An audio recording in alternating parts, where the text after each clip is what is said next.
मुसलमान मुसलमान मुसलमान इस शब्द का इस्तेमाल बिहार विधानसभा चुनाव में बहुत ही ज्यादा होता रहा।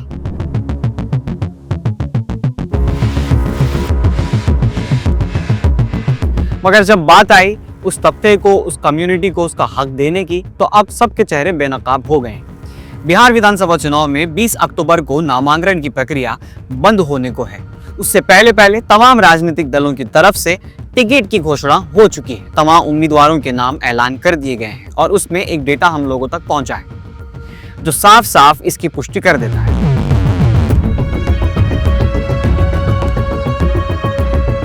आज की इस वीडियो में उसी पे बात होगी। मैं जर्नलिस्ट मजहर, आप देख रहे हैं मुस्लिम सियासत। जो डेटा हम लोगों तक पहुंचा है उसकी अगर बात की जाए तो आरजेडी ने 18 सीटें दी हैं मुसलमानों को, जबकि कांग्रेस ने कुल 10 सीटें दी हैं मुसलमान कैंडिडेट्स को।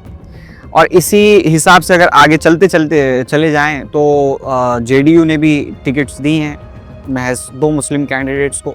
और इन पूरे राजनीतिक दलों का अगर परसेंटेज भी निकाला जाए तो सबसे ज़्यादा परसेंटेज भी जेडीयू का निकलता है, जिसने 7.8% रिजर्वेशन दिया है मुसलमानों को। जो जगह दी गई है वो उनकी कम्युनिटी का जो आंकड़ा है उससे बहुत ही ज़्यादा कम है। और अगर आखिर तक हम लोग इस लाइन को, इस कड़ी को खींचते चले जाएंगे तो लास्ट में एमआईएम की बारी आती है। एमआईएम ने अब तक 25 सीटों की घोषणा की है और लगभग अनुमान लगाया जा रहा है कि 32 से 35 सीटों का ऐलान होगा, मगर उसमें अब तक 23 कैंडिडेट्स के नाम मुसलमान हैं 25 में से। और अगर इसका परसेंटेज निकाला जाए तो इसका रेशियो बनता है लगभग 90% सीटें मुसलमानों के नाम पे की गई हैं। तो अब आप इसके डेटा को अगर सही से तोल मोल के देखा जाए तो आप समझ सकते हैं कि मुसलमानों के सियासी भागीदारी की बात करना अलग और उन्हें मौका देना असल में ये अलग, दोनों अलग अलग चीज़ें हैं।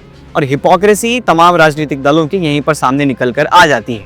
एमआईएम ने एक बहुत ही सीरियस कदम उठाया था जब बीजेपी की बी टीम का सेगा दूसरे रियासतों में चुनाव लड़ने पर उन पर लगाया जा रहा था। इस बार एमआईएम ने खुद से पहल की और महागठबंधन में शामिल होने की अर्जी महागठबंधन के नेताओं के सामने रखी, मगर वो प्रस्ताव कबूल नहीं किया गया, जिसकी वजह से एमआईएम ने खुद का एक ग्रैंड डेमोक्रेटिक अलायंस अलग से बनाया है। अब यहाँ पर वो बी टीम वाले सेगे से जिम्मेवारी हो गए, एक बहुत ही अच्छा कदम उनका माना जा रहा है इसी की वजह से। मगर जब राहुल गांधी की वोट अधिकार यात्रा चल रही थी, तेजस्वी यादव भी उसमें मौजूद थे, तो कई सारे लोग पोस्टर्स लेके पहुंचे थे और ये मांग कर रहे थे कि एमआईएम को महागठबंधन में जगह दी जाना चाहिए। और उनका सीधा वजूहात ये थे कि जब 2% का 4% का अपना पॉलिटिकल रिप्रेजेंटेशन हो सकता है तो 18% मुस्लिम पॉपुलेशन का रिप्रेजेंटेशन क्यों नहीं हो सकता। बहुत ही वैलिड क्वेश्चन था, मगर उस सवाल का जवाब अब तक नहीं मिला है। मगर जो चीज़ें एग्जीक्यूट हो रही हैं बिहार विधानसभा चुनाव से पहले, उससे अनुमान लगाया जा सकता है कि असल में जो सो कॉल्ड सेक्युलर पार्टीज़ हैं वो मुसलमानों की जगह कहाँ रखते हैं। यहाँ पर एक बहुत ही इम्पॉर्टेंट सवाल ये पैदा हो जाता है कि इस मर्तबा जो लहर बर्पा हुई है बतौर ख़ास बिहार में और सीमांचल के मुसलमानों में, कहा जा रहा है पॉलिटिकल कमेंटेटर्स द्वारा कि इस मर्तबा फ़िज़ा में एक अलग चीज़ महसूस की जा सकती है। और इसके अगर वजूहात देखे जाएं तो कई सारी चीज़ें, लवाजिमात इसमें आ जाते हैं। सबसे पहली चीज़ तो ये कि एमआईएम की बड़ी कामयाबी जिसको बताया जा रहा है, सीट को लेकर जो इख्तलाफात हुए, कई सारे लोगों ने हंगामा किया। इससे पहले कभी ऐसा नहीं हुआ है कि एमआईएम में टिकट को लेके लोग आपस में लड़ रहे हैं। और एमआईएम की तरफ से भी ये जो बयान आए हैं कि जो लोग टिकट की वजह से अपनी नाराज़गी का इजहार कर रहे हैं या पार्टी को छोड़ रहे हैं, उनके चेहरे बेनकाब हो जाते हैं यहीं पर, क्योंकि वो लोग अपने ज़ाती मफाद के लिए टिकट मांग रहे थे और पार्टी में मौजूद थे, जबकि हलफ भी दिलवाया गया था। यहाँ पर पब्लिक और आवाम अलग अलग पॉइंट ऑफ व्यू रखने की वजह से अलग अलग डिवाइड होती हुई नज़र आ रही है।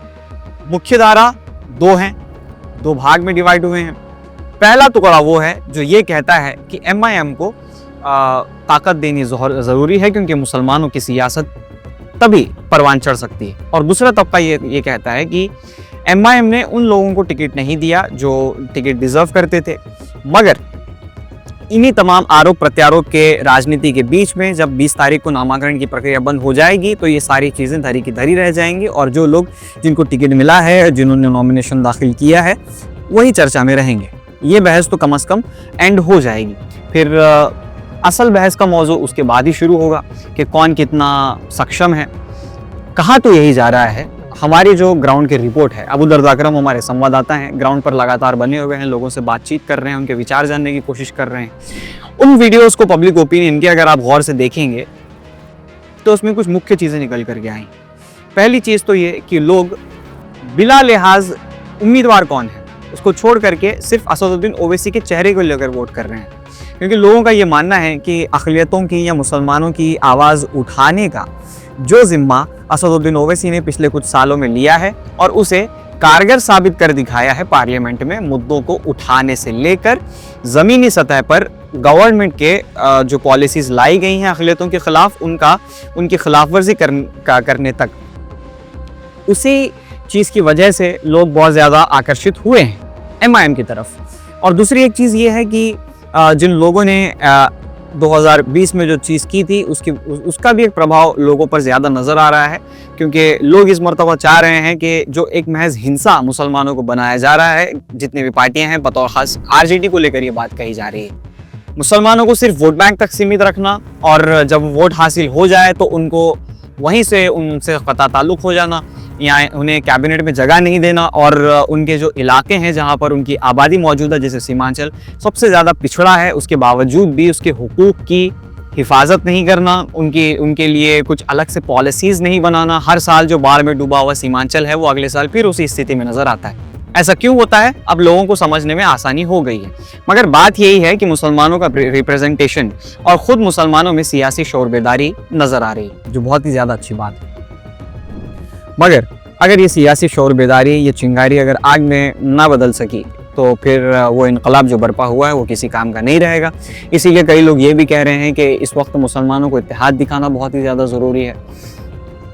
इत्तेहाद की बात इसलिए की जा रही है क्योंकि मुसलमानों की जो आबादी है, जो 18% है, उनको उनका इनाम या उनका हक जो वो डिज़र्व करते हैं वो तभी मिलेगा जब वो लोग एक दिशा में रहेंगे, एक परचम के नीचे रहेंगे या मुत्तहिद रहेंगे।